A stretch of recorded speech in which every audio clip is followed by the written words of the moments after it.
March 21, 1984. The Sea of Japan. Above the surface, the USS Kitty Hawk, a massive American supercarrier, cut through black water at 20 knots. 82,000 tons of steel, 4.5 acres of flight deck, home to 5,000 sailors and Marines. On deck, F-14 Tomcats sat chained to the flight line, their wings folded, engines cold. The carrier's escorts, destroyers and frigates, formed a protective screen in the darkness, their radar sweeping endlessly for threats. Below the surface, 300 feet down, another vessel moved through the same waters. The Soviet submarine K-314, a Victor-class attack sub, stalked the American carrier like a predator tracking prey. Inside the pressure hull, 40 men worked in near silence, monitoring gauges, listening to sonar contacts, trying to remain undetected while maintaining position beneath the carrier group. The submarine's captain, Vladimir Evsenko, stood in the control room studying a plotting table. His orders were clear: shadow the American carrier, record its maneuvers, photograph its escort patterns, gather intelligence. Don't be detected. Don't provoke. Don't start a war. The Sea of Japan was dark that night. No moon. Heavy cloud cover. The water temperature created thermal layers that bent sonar waves unpredictably, making detection difficult for both sides. Perfect conditions for submarine operations. Dangerous conditions for close-quarters maneuvering. At 11:47 p.m. local time, something went wrong. The sonar operator aboard K-314 suddenly lost contact with the carrier. The massive acoustic signature that had been tracking clearly for hours simply vanished from his screens. He adjusted settings, checked equipment, tried different frequencies. Nothing. The carrier was gone. But it wasn't gone. It had turned. The thermal layers had masked the maneuver.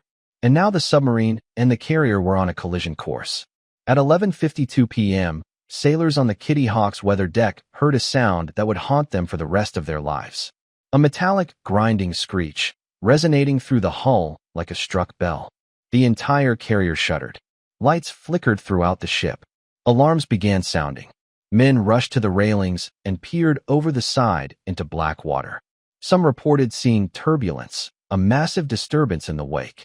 Others claimed they saw something dark and huge rising briefly before disappearing into the depths. The officer of the deck grabbed the intercom. All hands. Possible collision. Damage control parties to stations. Below the surface, K-314 was dying. The impact had torn open the submarine's sail, the conning tower protruding from the hull. Water was flooding into compartments. The reactor had automatically scrammed, shutting down to prevent meltdown. Emergency lighting cast everything in red. Captain Evsenko gave the order: emergency surface. Blow all ballast tanks. Two giants had collided in the dark, and both sides would spend the next decade pretending it never happened. To understand why a Soviet submarine and an American aircraft carrier could collide and have both governments deny it, you need to understand 1984. This wasn't just another year of the Cold War. This was possibly the most dangerous year of the entire four-decade confrontation. Just 4 months earlier, in November 1983, NATO had conducted a military exercise called Able Archer 83. It was supposed to be a routine command post-exercise, practicing nuclear release procedures. But Soviet intelligence misinterpreted the signals. They believed NATO might be using the exercise as cover for an actual first strike. For several days in November 1983, the Soviet Union came closer to launching nuclear weapons than at any time since the Cuban Missile Crisis. Soviet strategic forces went to heightened alert. Mobile missile launchers dispersed. Bomber crews were briefed for nuclear missions. Only at the last moment, when NATO concluded the exercise and stood down, did Soviet commanders realize it had been a drill. The world had been hours away from nuclear war, and most people never knew. By March 1984, tensions hadn't decreased. If anything, they'd intensified. President Ronald Reagan had recently delivered his Evil Empire speech, calling the Soviet Union the focus of evil in the modern world. The Soviets responded with equally inflammatory rhetoric, accusing the United States of planning nuclear aggression. The arms race was accelerating. The United States was deploying Pershing II missiles in Western Europe, capable of reaching Moscow in under 10 minutes. The Soviets were deploying SS 20 missiles targeting Western European capitals. Both sides were building more nuclear warheads, more delivery systems, more ways to destroy each other. And in this environment of paranoia and hostility, the U.S. Navy was conducting aggressive forward operations near Soviet territory. The Sea of Japan was a Soviet lake in their view. The Soviet Pacific Fleet, headquartered in Vladivostok, considered these waters their home turf. American carrier groups regularly sailed through, demonstrating freedom of navigation and, more importantly, gathering intelligence on Soviet naval capabilities. These operations were provocative by design. American carriers would sail close to Soviet territorial waters, launch aircraft on training missions, conduct mock attacks. They wanted the Soviets to activate their radar systems, scramble their fighters, respond predictably. Every response provided intelligence about capabilities, reaction times, and tactics. The Soviets responded by shadowing American ships with surface vessels, aircraft, and submarines. They photographed the carriers, recorded electronic emissions, studied operational patterns. It was a game of spy versus spy, played with nuclear-powered vessels carrying enough firepower to level cities. Both sides operated under strict rules of engagement designed to prevent accidents from escalating into war. Don't fire first. Don't make aggressive maneuvers. Maintain distance. If contact occurs, break away peacefully. But these rules assumed perfect communication, clear intentions, and favorable conditions. On the night of March 21, 1984, none of those assumptions held. The USS Kitty Hawk was in the Sea of Japan as part of a larger carrier battle group conducting exercises with the Japanese Maritime Self-Defense Force. The carrier had been at sea for 3 weeks, and crew fatigue was becoming a factor. The weather was deteriorating. And unknown to American commanders, Soviet intelligence had ordered increased surveillance of U.S. naval forces in the region. K-314 had been tracking the carrier group for 2 days. The Submarine was an older Victor-class boat, known for being relatively noisy by submarine standards. Its propellers had been making unusual sounds, possibly from damage during a previous patrol. Maintaining stealth while staying close to the carrier required precise maneuvering and constant attention. Both vessels were operating in the same waters, in the dark, with imperfect awareness of each other's exact position. The carrier assumed its escorts would detect and warn of submarine contacts. The submarine assumed it could track the carrier using passive sonar without being detected.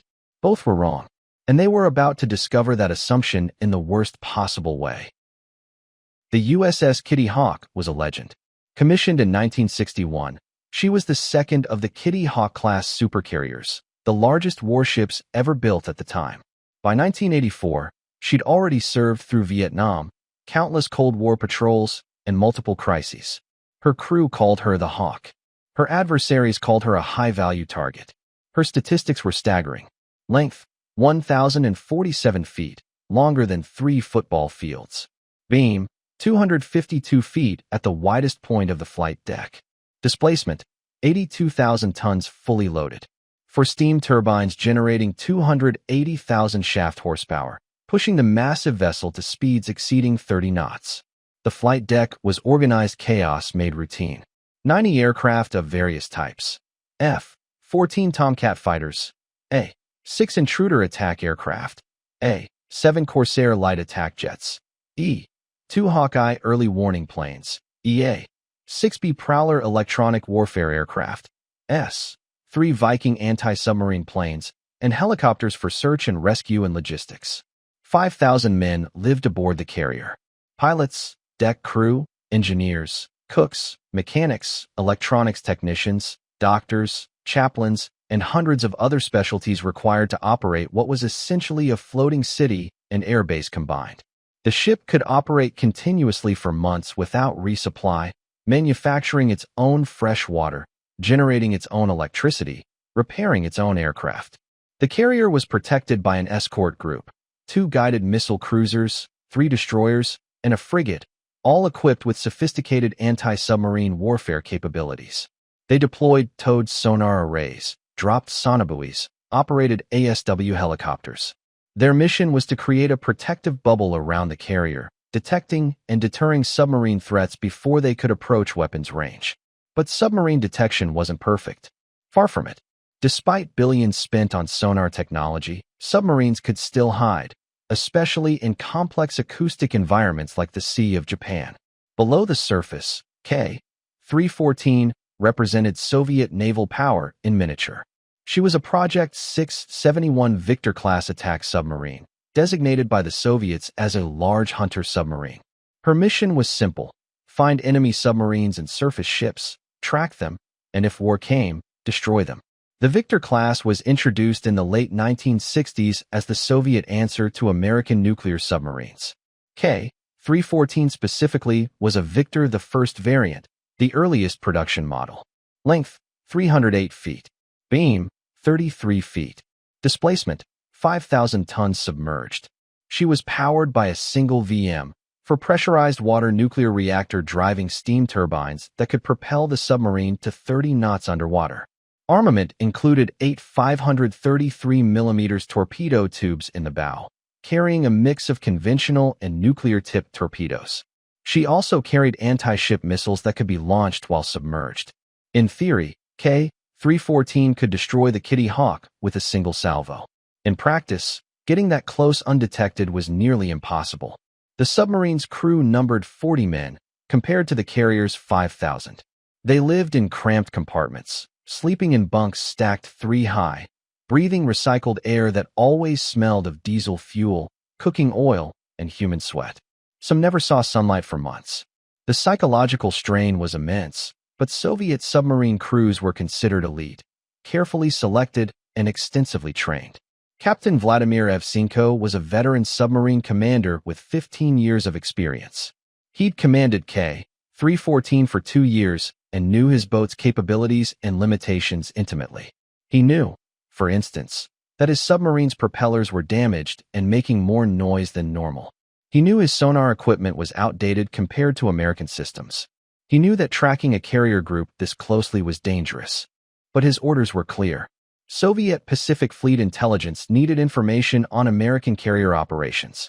They needed to know escort patterns, reaction times, acoustic signatures. And the only way to get that information was to get close, dangerously close, and maintain position for extended periods. The environment made everything harder.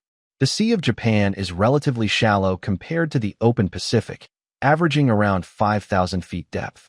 Thermal layers caused by temperature differences between surface and deep water created sonar shadow zones, where submarines could hide or lose contact with targets. At night, with no visual references, both the carrier group and the submarine relied entirely on electronic sensors that could be fooled by oceanographic conditions. The carrier's escorts pinged active sonar intermittently, trying to detect submarines, but active sonar also revealed the escort's position. Most of the time, both sides relied on passive sonar, listening for the distinctive sounds of propellers, machinery, and hull movement through water. On the night of March 21, 1984, they bumped. 314 had been trailing the Kitty Hawk battle group for 48 hours. Captain Evsenko maintained position at 300 feet depth, approximately 5 miles behind the carrier, using passive sonar to track the distinctive acoustic signature of the carrier's massive propellers. The technique was called tailing in submarine parlance. Stay behind the target, in its baffles, the blind spot created by the target's own propeller noise. From this position, K-314 could hear everything the carrier group did while remaining relatively undetected. The challenge was maintaining position without getting too close or falling too far behind. Evsenko's sonar operator, a young lieutenant named Dmitry Kovalev, sat hunched over his console in the submarine's control room, wearing headphones, eyes closed in concentration. He listened to the sounds of the ocean, the rhythmic thump-thump-thump of the carrier's screws, the higher-pitched whine of escort ship propellers, the clicking of biologics, the ambient noise of water moving past the submarine's hull. Contact bearing 035, range estimated 9 kilometers, Kovalev reported. Target maintaining course and speed. Evsenko nodded. Helm, maintain current depth and speed. Let's not get any closer. But maintaining position wasn't simple. Ocean currents pushed the submarine off course. Temperature layers affected the submarine's buoyancy, requiring constant adjustments to maintain depth. and K-314's damaged propellers created vibrations that Evchenko worried the American escorts might detect. Throughout the day on March 21st, the carrier group conducted flight operations. Evchenko could hear aircraft launching from the deck, the distinctive roar of jet engines transmitted through the water. The carrier would turn into the wind for launches, creating unpredictable course changes that K-314 had to match. Several times, American escort ships passed directly over K-314's position. Evchenko ordered silent running. Shut down all non-essential equipment. Stop machinery that created noise. Rig for ultra-quiet. The crew moved in near silence, communicating with hand signals. They could hear the American destroyer's active sonar pinging, metallic chirps that resonated through the submarine's hull like ghostly knocking. But the Americans never achieved a solid contact. The thermal layers confused their sonar returns. K-314's relatively small size and quiet running made her difficult to detect. The submarine remained a ghost, present but invisible. As night fell, conditions deteriorated. The wind picked up, creating surface chop that generated noise interfering with sonar. Cloud cover obscured what little moonlight might have illuminated the surface. Both the carrier group and K-314 were operating in near-total darkness. At 10:30 p.m., the carrier group changed course unexpectedly. Instead of continuing on its previous heading, the Kitty Hawk turned sharply to starboard, a course change of nearly 90 degrees. The escorts adjusted their positions accordingly, maintaining their screen around the carrier. Kovalev detected the maneuver immediately. "Captain, contact is turning. New bearing, 090. They're coming around to the east." Evchenko considered his options. He could maintain his current course and let the carrier move away, then try to reacquire contact later. Or he could turn to follow, maintaining his tailing position. His orders were to maintain surveillance. He chose to follow. "Helm, come right to new course 090. Maintain depth and speed." K-314 began turning, her single propeller biting into the water, pushing the submarine into a wide arc to match the carrier's course change. But underwater turns are slow and imprecise. The submarine had significant momentum. Adjusting course took time. Meanwhile, above, the Kitty Hawk was executing what's called a sprint and drift maneuver, a tactic designed specifically to confuse trailing submarines. The carrier would accelerate suddenly, change course, then slow down. Submarines trying to maintain position would either lose contact or be forced to make detectable maneuvers to keep up. Kovalev's sonar picture began breaking up. The carrier's acoustic signature was fading, obscured by thermal layers and the surface noise. "Captain, I'm losing contact. Signal strength decreasing. Increase speed to 15 knots, Evchenko ordered. "Bring us closer." This was dangerous. Increasing speed made K-314 noisier, more detectable. But losing contact with the carrier meant mission failure. Evchenko gambled that he could close distance quickly, reacquire the carrier, then slow down and return to silent running. K-314 accelerated, her damaged propellers vibrating more noticeably at higher speeds. The submarine pushed through thermoclines, crossing temperature boundaries that caused the hull to creak and groan from rapid pressure changes. For 15 minutes, Kovalev searched his sonar displays, trying to reacquire the carrier. Finally, he picked up a contact. Strong signal, close range. Too close. Contact.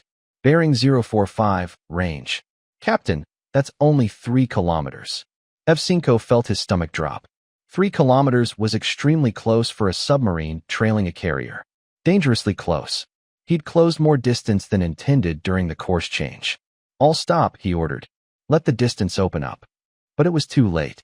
Above them, the Kitty Hawk had completed its maneuver and was now moving directly toward K-314's position. The submarine was no longer behind the carrier in its baffles. It was almost directly in front of it, and neither vessel knew exactly where the other was. Kovalev suddenly shouted, "Captain, high-speed screws, close aboard. It's right on top of us." Evchenko grabbed the periscope housing for support. "Emergency deep. Take us down. Now." But there wasn't time. 36,000 tons of submarine was directly beneath 82,000 tons of aircraft carrier. Both were moving through the same water. The laws of physics were about to assert themselves violently. The collision happened at 11:52 p.m. local time on March 21, 1984. Aboard the Kitty Hawk, the impact felt like the carrier had struck a submerged object. A metallic scraping sound reverberated through the hull, followed by a shudder that rippled the length of the flight deck. Loose equipment rattled. Coffee cups slid off tables. Men grabbed railings to steady themselves. In the carrier's Combat Information Center, dozens of screens displaying radar and sonar contacts suddenly seemed irrelevant. Whatever they'd hit wasn't on any scope. The officer of the deck grabbed the intercom. All hands, collision. Damage control teams to stations. Sound general quarters. Throughout the ship, alarm klaxons began wailing. 5,000 men mobilized instantly, rushing to battle stations, some still pulling on pants and shoes, everyone wondering what the hell just happened. Had they hit a whale? An uncharted reef? Another ship? On the weather deck, sailors rushed to the starboard side and peered over the edge into black water. Emergency floodlights snapped on, illuminating the carrier's wake. Some men reported seeing massive turbulence, white water churning as if something huge had just passed beneath the surface. Others claimed they saw a dark shape briefly break the surface before disappearing. Below, in the carrier's engineering spaces, damage control parties conducted rapid inspections. The hull plating on the starboard side, near the waterline, showed damage. Long scrapes and gouges in the steel, as if something had dragged along the hull. But there was no breaching, no flooding. The carrier's structural integrity was intact.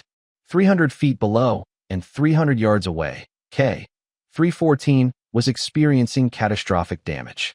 The submarine sail, the conning tower protruding from the top of the pressure hull, had struck the carrier's keel. The impact tore open the sail structure, crumpling metal like aluminum foil. The force drove the submarine downward, pushing it deeper into the water. Inside K-314, chaos erupted. The lights went out instantly, replaced by emergency lighting that bathed everything in red. Men were thrown from their feet. Equipment tore loose from mountings. Water began flooding into the sail trunk, the vertical tunnel connecting the sail to the control room below. Captain Evsinko found himself on the deck, ears ringing. He pulled himself up using a console and immediately began assessing the situation. Around him, his crew was doing the same, training overriding panic, following procedures drilled thousands of times. Damage report, Evsinko shouted. Reports came in rapidly, each worse than the last. The sail was breached.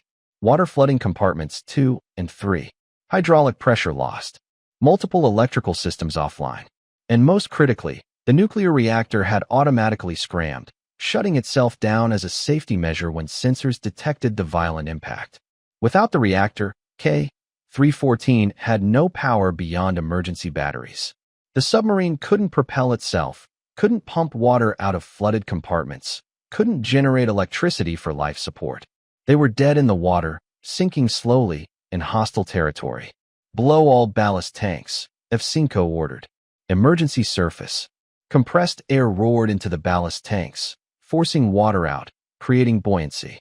K-314 began rising through the black water, ascending from 300 feet depth toward the surface. It was a slow climb, agonizing, the submarine groaning and creaking as hull pressure decreased. In the flooded compartments, sailors worked frantically to seal hatches, isolating the damaged sections. Water sloshed through passageways, rising steadily. Some men were trapped behind sealed hatches, accepting their fate so the rest of the crew could survive. After what felt like hours but was only minutes, K-314 broke the surface. The submarine wallowed in the swell, listing heavily to starboard, her damaged sail visible even in the darkness. Oil and debris leaked from the breached compartments, creating a slick on the water. Above, the Kitty Hawk had slowed and was circling back. Aircraft had been launched, S-3 Vikings and helicopters, dropping sonobuoys and searching for whatever the carrier had hit. When the submarine surfaced, American radar picked it up immediately. Surface contact bearing 180, range 2,000 yards, a radar operator reported. Sir, it's a submarine. Soviet Victor class. In the carrier's flag bridge, Admiral Richard Dunleavy stared at the radar screen in disbelief. His carrier group had just collided with a Soviet nuclear submarine. In the Sea of Japan. during one of the tensest periods of the Cold War. His first thought was terrifyingly simple. Is this how World War III starts? For several minutes, nobody moved. The Kitty Hawk battle group held position, engines at idle, every sensor trained on the submarine wallowing in the darkness 2,000 yards away. K-314 sat low in the water, clearly damaged, making no attempt to submerge. Admiral Dunleavy convened an emergency conference in the carrier's flag plot. His staff officers crowded around the chart table, faces tense. The situation was unprecedented.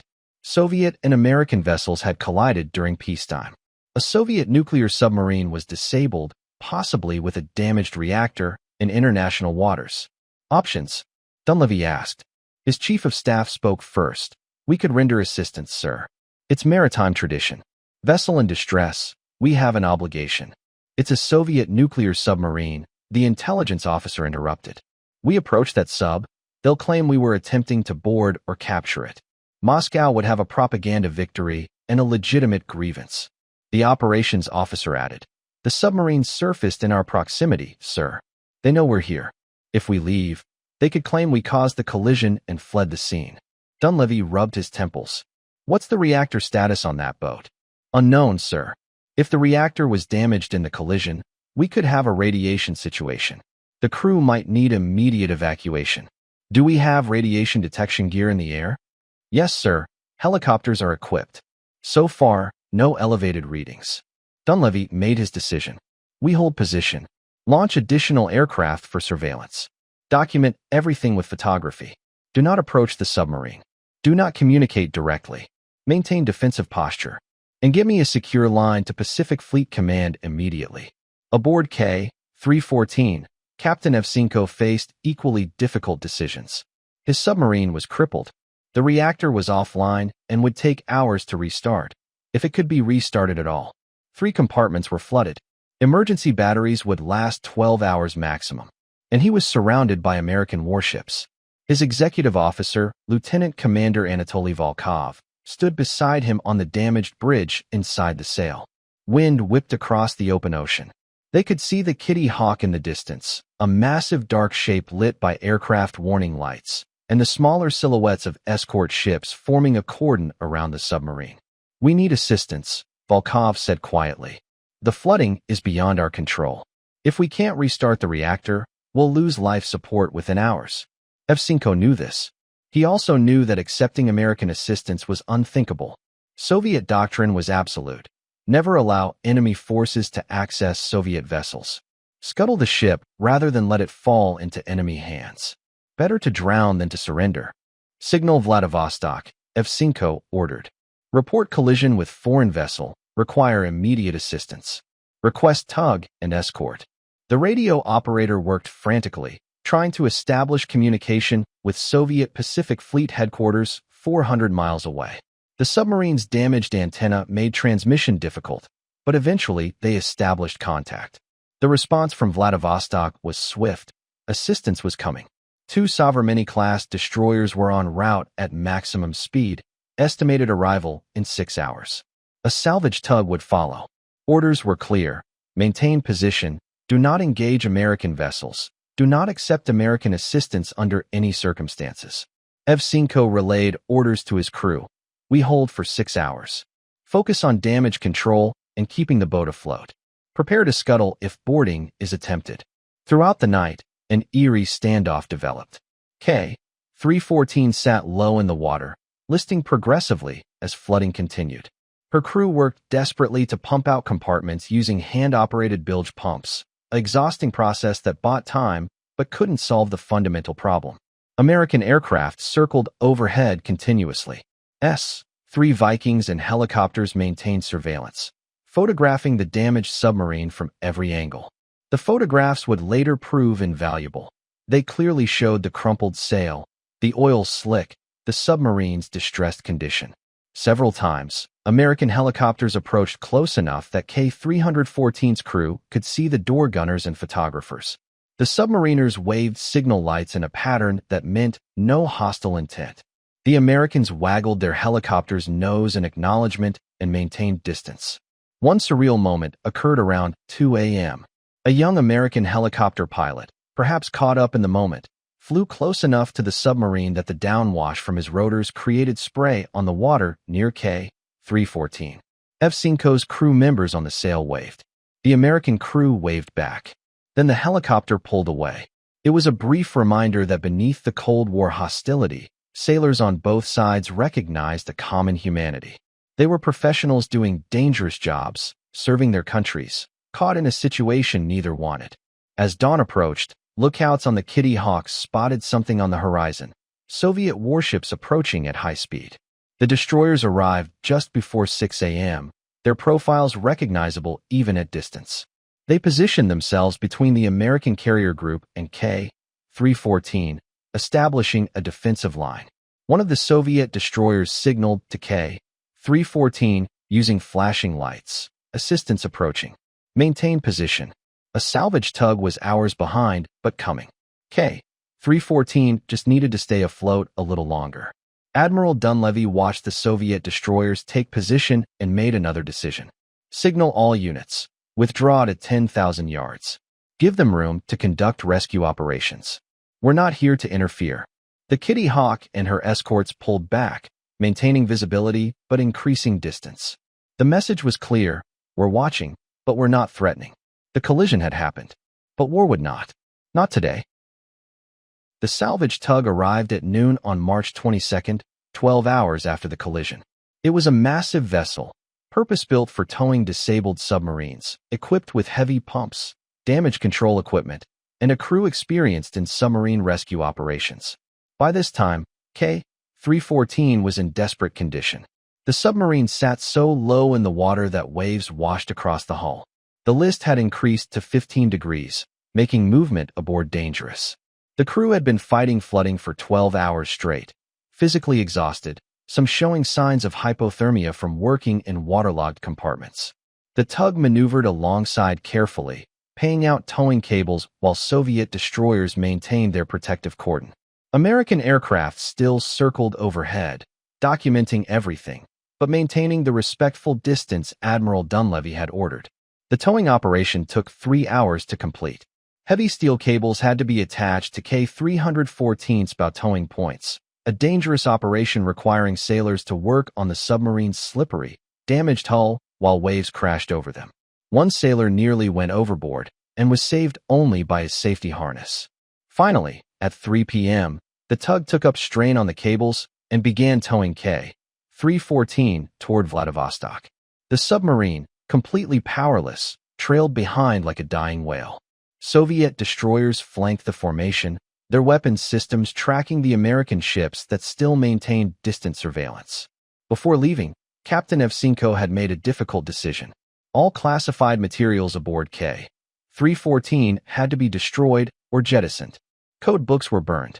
Encryption equipment was smashed with sledgehammers and thrown overboard. Secret documents were shredded and to shreds burned. Advanced sonar equipment was disabled beyond repair.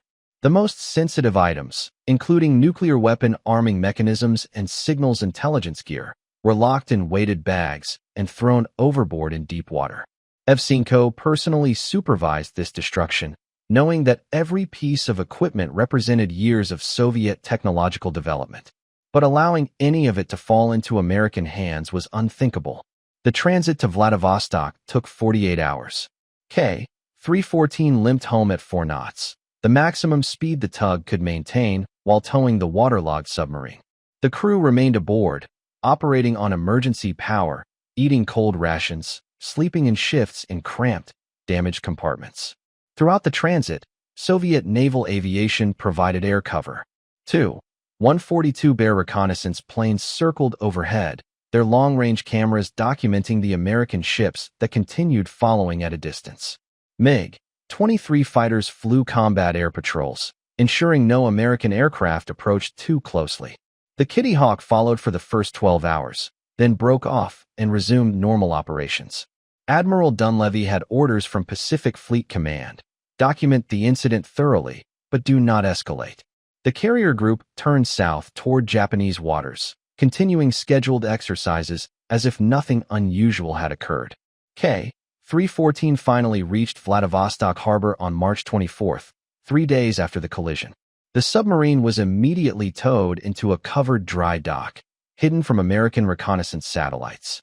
Security forces surrounded the facility. Nobody was allowed in or out without special authorization. The crew disembarked looking like they'd fought a war and lost. They were exhausted, oil-stained, some injured, all traumatized by the experience of nearly dying in a collision with an enemy vessel. They were immediately quarantined in a secure facility, debriefed by intelligence officers, and ordered to sign documents swearing them to secrecy about the incident. Captain Evchenko reported directly to Pacific Fleet Command. His written report was classified at the highest level. Collision with foreign vessel of indeterminate origin. Extensive damage to sail structure and forward compartments. Reactor secured safely, no radiation release. No fatalities. Cause of collision, operational circumstances under investigation. That last phrase was significant. Evchenko wasn't taking responsibility for the collision. He was leaving the official cause vague, giving his superiors flexibility in how they wanted to handle the political ramifications. Meanwhile, for 1,000 miles away at the Pentagon, Dunleavy's report was being reviewed at the highest levels. His assessment was similarly careful. Possible contact between carrier hull and submerged object. Nature of object unconfirmed. Minor damage to hull plating, no operational impact.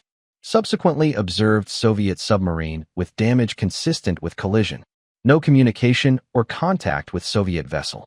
Recommend no public statement. The stage was set for the strangest aspect of this entire incident. Both governments would pretend it never happened. On March 25, 1984, a reporter for the Tokyo Shimbun newspaper published a curious story. Japanese fishermen operating in the Sea of Japan had reported seeing a Soviet submarine being towed by a tug, clearly damaged, escorted by destroyers. The submarine appeared to have a crushed sail structure. The fishermen had photographed the scene from a distance. The article asked an obvious question. What had happened to the Soviet submarine? Had it collided with something? Had it been in combat? Western media picked up the story. By March 26, reporters were asking the Pentagon and State Department for comment. Had American forces been involved in an incident with a Soviet submarine? The Pentagon's response was brief and absolute. No collision occurred. All U.S. Navy vessels in the Western Pacific are operating normally with no reported incidents. Reporters pushed back. What about reports of damage to the USS Kitty Hawk?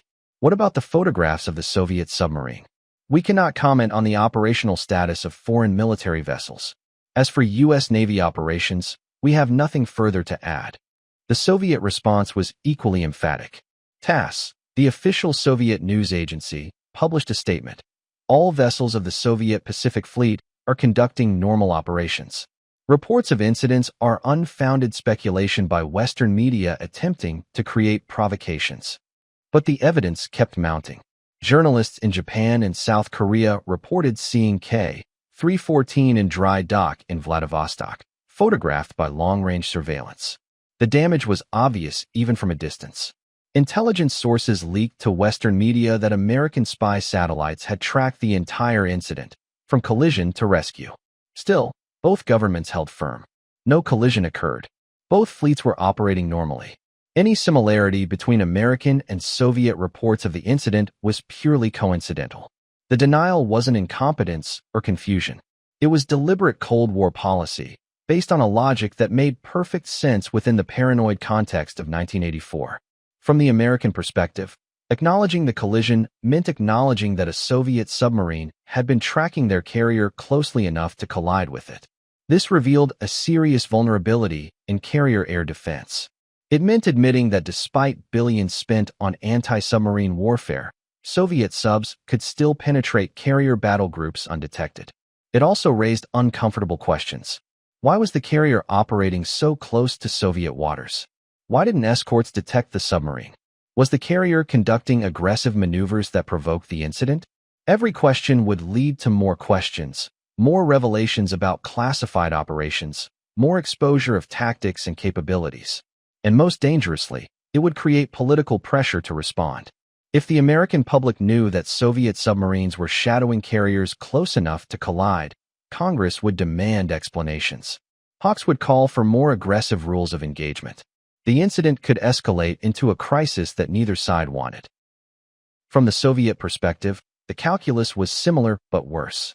Acknowledging the collision meant admitting that one of their submarines had failed to detect and avoid a massive aircraft carrier.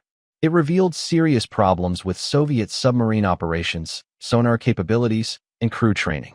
It also meant admitting that K-314 had been operating in a position where collision was possible, which implicitly confirmed that Soviet submarines were routinely shadowing American carriers at close range. This was an open secret, but officially acknowledging it would legitimize American complaints about Soviet harassment and aggressive operations. More seriously, the Soviet military-industrial complex had spent decades building a narrative of superiority over the capitalist West. Soviet submarines were supposed to be silent hunters, invisible and deadly. Having one collide with a carrier it was supposed to be tracking suggested incompetence, not superiority. So both governments simply denied reality. The collision hadn't happened. The damage to K-314 was from routine training operations. The Kitty Hawk's hull scrapes were from minor contact with a floating object. The fact that these explanations contradicted each other and made no logical sense didn't matter. The Cold War had its own logic, where maintaining the facade of control was more important than acknowledging truth. But suppressing the story wasn't easy. Too many people had witnessed it. Sailors aboard the Kitty Hawk knew they'd hit something. K-314's crew knew exactly what happened. Intelligence analysts on both sides had documented everything. Classified reports proliferated. The CIA produced a detailed analysis of the incident, noting that it represented a dangerous near miss that could have escalated into nuclear war if the submarine's reactor had been breached. The report estimated a 30% chance that collision damage could have caused a reactor coolant leak, which would have contaminated the area and possibly forced the crew to abandon ship in hostile waters. Soviet military intelligence produced similar assessments.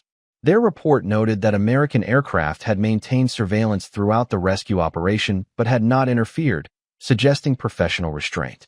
However, it also noted that the Americans now had detailed photographs of a damaged Victor-class submarine, providing intelligence on structural vulnerabilities. Both reports reached the same conclusion. The incident must never happen again, because next time the outcome might be catastrophic. But neither report was ever shared with the other side. No diplomatic communication occurred. No lessons were officially shared. Instead, both navies quietly modified their procedures.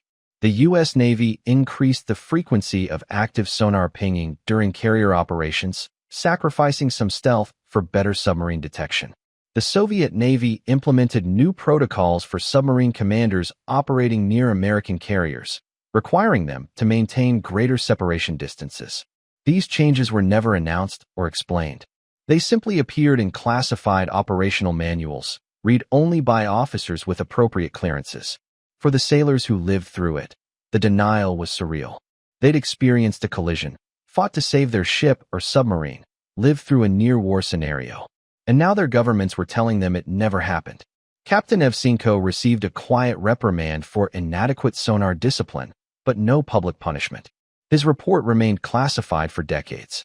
He was transferred to a staff position, never commanding a submarine again. Years later, after the Cold War ended, he would give interviews describing the collision. By then, nobody much cared. Admiral Dunleavy continued his career without incident, retiring as a four-star admiral. His report on the collision remained classified until the 1990s. He never spoke publicly about it until after his retirement. The crew members on both sides were sworn to secrecy. Some honored that oath their entire lives. Others whispered about it to family and friends, carefully, never using names or dates. A few waited until the Soviet Union collapsed and classified documents started being released, then told their stories to researchers and journalists. But officially, it never happened. Two giants collided in the night, and the world was told to look away. Years after the Cold War ended, several K-314 crew members granted interviews to Russian naval historians. Their accounts provide a human perspective on those terrifying hours after the collision, a glimpse into what it's like to be trapped in a dying submarine surrounded by enemy warships. Lieutenant Dmitry Kovalev, the sonar operator, described the moment of impact. "I heard the carrier's screws getting louder, too loud, but I couldn't get an accurate range. The sonar wasn't giving me good data because of the thermal layers. I called out a warning, but there was no time. Then came the impact. The sound was like nothing I'd ever heard. Metal tearing, the whole boat shaking. I thought we'd been torpedoed. The immediate aftermath was chaos and discipline fighting for dominance. Chaos wanted men to panic, to abandon posts, to scramble for survival. Discipline, drilled through thousands of hours of training, kept them at their stations, following procedures even when terror screamed at them to run. Chief Engineer Pavel Sokolov was in the reactor compartment when the collision occurred. The automatic systems shut down the reactor immediately when sensors detected the impact shock. This was good. It prevented a meltdown, but it also meant we had no power. No propulsion, no pumps, no lights except battery emergency lighting. And we were 300 feet underwater, sinking, with water flooding the forward compartments. The decision to surface was obvious but terrifying. But staying submerged meant certain death. The submarine was flooding. The batteries would last only hours, and without power they couldn't control their depth or attitude. When we surfaced, we didn't know what the Americans would do, Sokolov recalled. Would they shoot? Try to board us? Capture the submarine? Soviet doctrine said we should scuttle rather than allow capture. We had demolition charges ready. Captain Evsenko ordered the arming keys distributed to senior officers. If American Marines attempted boarding, we would sink our own boat. K-314 sat on the surface, wallowing in the swell, taking on water faster than hand pumps could remove it. The crew worked in shifts, for hours pumping water, for hours resting, then back to pumping. It was exhausting physical labor in cold, cramped spaces with water sloshing around their legs. We were so tired, remembered Viktor Popov. Your arms would go numb from working the pump handles. Your back would scream. But you couldn't stop because if you stopped, the water level rose. And if the water level rose too high, we'd sink. So you pumped until you collapsed. Then someone else took over, and you rested for a few hours and pumped again. The presence of American aircraft overhead created constant psychological pressure. They were always there, Popov said. Helicopters circling, planes passing overhead. We could see the crews photographing us. It felt like being insects under a magnifying glass. We were completely exposed, completely vulnerable. If they wanted to kill us, they could have done it easily. But the Americans didn't attack. They watched, documented, and maintained distance. Some crew members interpreted this as professional respect, one group of sailors recognizing another's distress. Others saw it as intelligence gathering, the Americans taking advantage of a rare opportunity to study a Soviet submarine up close. Captain Evsenko spent those hours on the bridge, watching the American warships, monitoring his crew's damage control efforts, and waiting for Soviet rescue forces. I felt responsible, he later said in an interview. This was my boat, my crew, my command. I had led them into a collision with an enemy vessel. Men could have died because of my decisions. The fact that we all survived. I consider that grace, not skill. The most surreal moment came when Soviet destroyers arrived and positioned themselves between K-314 and the American ships. Suddenly we weren't alone anymore, Kovalev recalled. We had protection, we had help coming. I remember some of the crew started crying, just from relief. We'd been certain we were going to die, trapped in a crippled submarine surrounded by enemies. And then our own Navy arrived, and we realized we might actually survive. When the tug finally took K-314 under tow and began the slow journey back to Vladivostok, the crew's emotions were complex. Relief at survival, shame at the submarine's damage, fear of what punishment awaited them, pride that they'd kept the boat afloat and protected its secrets. We knew we'd be interrogated, Sokolov said. We knew there would be investigations, blame, consequences. But we also knew we'd done our duty. We hadn't surrendered. We hadn't let the Americans take our boat. We'd brought her home, damaged but afloat. For submariners, that means something. The crew arrived in Vladivostok as survivors of a battle that officially never happened, heroes of an incident their government denied existed. Throughout the late 1980s, rumors circulated in defense circles and naval communities, but official records remained classified. Then the Soviet Union collapsed in 1991, and the floodgates of Cold War secrets began opening. In 1993, a Russian naval journal published an article by a retired Pacific Fleet officer that mentioned the K-314 incident in passing, confirming that a collision had occurred in 1984. The article was quickly suppressed by Russian authorities, but not before being picked up by Western researchers. In 1996, the U.S. Navy declassified portions of Admiral Dunleavy's report under Freedom of Information Act requests from journalists and historians. The declassified version was heavily redacted, with entire pages blacked out, but it confirmed the basic facts. The USS Kitty Hawk had collided with a Soviet submarine on March 21, 1984, in the Sea of Japan. The real breakthrough came in 2000, when Captain Evsenko gave a series of interviews to Russian naval historians. The Soviet Union was gone, so he could tell his story.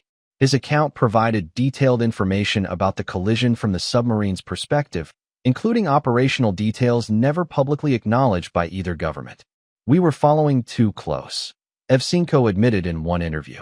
I was under pressure to gather intelligence, to stay in contact with the carrier. I pushed the limits of safety, and we paid the price. When the carrier made that turn, we should have dropped back, increased separation. But I was afraid of losing contact, afraid of failing the mission. So I ordered us to follow, and we ended up directly in the carrier's path. Western analysts were shocked by these revelations, particularly by how close the collision had come to triggering a nuclear disaster. The impact had occurred just meters away from K-314's reactor compartment. If the collision had struck differently, if the carrier's keel had penetrated the submarine's pressure hull near the reactor, the consequences could have been catastrophic. A breached reactor would have released radiation into the water. The submarine would have needed immediate evacuation. American ships would have faced the dilemma of whether to rescue Soviet sailors from radioactive water, knowing that attempting rescue could be interpreted as an attempt to capture the submarine and its nuclear secrets. We estimated there was about a 30% chance that the collision could have breached the reactor compartment, a former CIA analyst told researchers. If that had happened, we would have faced an immediate crisis with enormous potential for escalation. Do you leave Soviet submariners to die from radiation exposure? Do you attempt rescue and risk a military confrontation? There were no good options. The incident prompted both militaries to reassess their submarine operations near carrier groups. The U.S. Navy implemented new procedures for detecting and tracking submarines in close proximity to carriers. Active sonar use increased, even though it compromised stealth. Carrier commanders were given more authority to maneuver aggressively if submarine contacts were detected close aboard. The Soviet Navy, and later the Russian Navy, implemented stricter separation distances for submarines shadowing carriers. The old doctrine of get as close as possible was modified to maintain effective surveillance range while preserving submarine safety. After 1984, Soviet submarines typically stayed at least 5 nautical miles from American carriers during peacetime tracking operations. Several similar incidents occurred throughout the remainder of the Cold War, though none involved direct collisions. In 1986, a Soviet submarine surfaced unexpectedly near the USS Kitty Hawk in the Indian Ocean, creating another tense standoff. In 1988, Soviet and American ships bumped each other deliberately in the Black Sea, a game of maritime chicken that could have gone disastrously wrong. But the K-314 collision remained the most serious submarine incident of the Cold War era. Modern historians studying the event place it alongside the Cuban Missile Crisis, the 1983 Soviet nuclear false alarm incident, and the Able Archer War scare as one of the moments when the Cold War came closest to turning hot.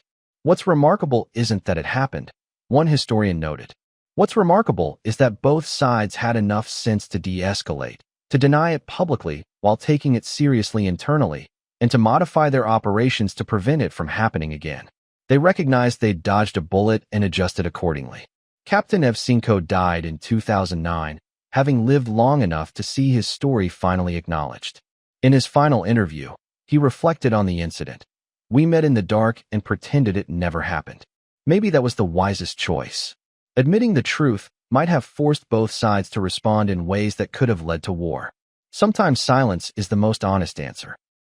The collision between K-314 and the USS Kitty Hawk remains one of the least known incidents of the Cold War, overshadowed by more dramatic events like the Cuban Missile Crisis or the fall of the Berlin Wall.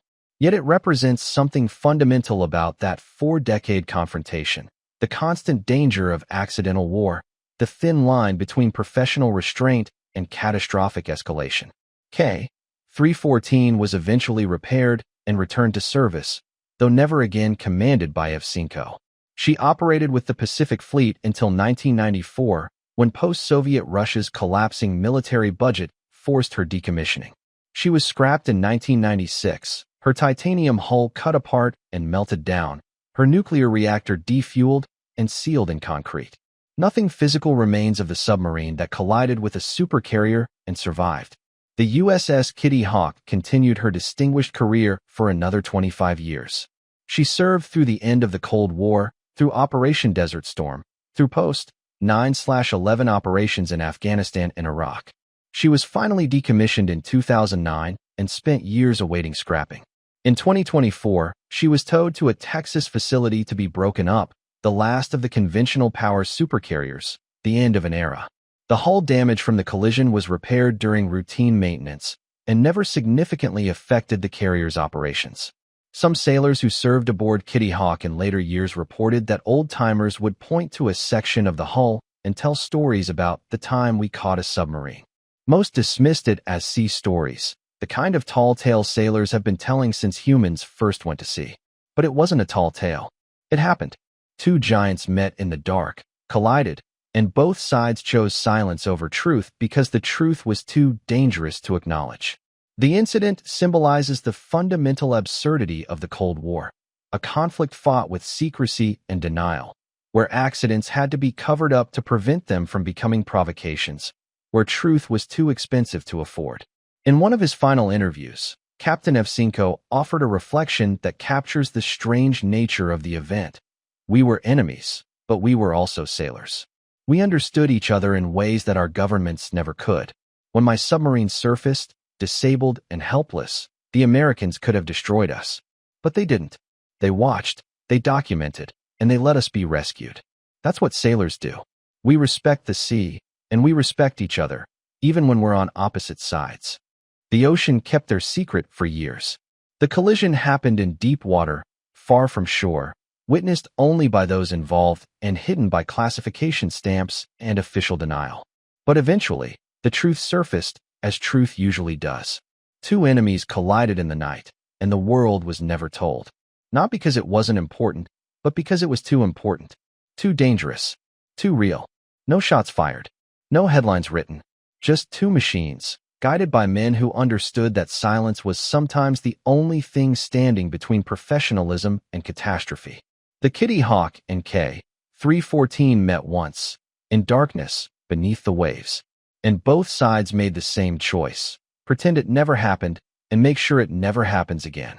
Sometimes the most honest response to an impossible situation is a lie everyone agrees to believe.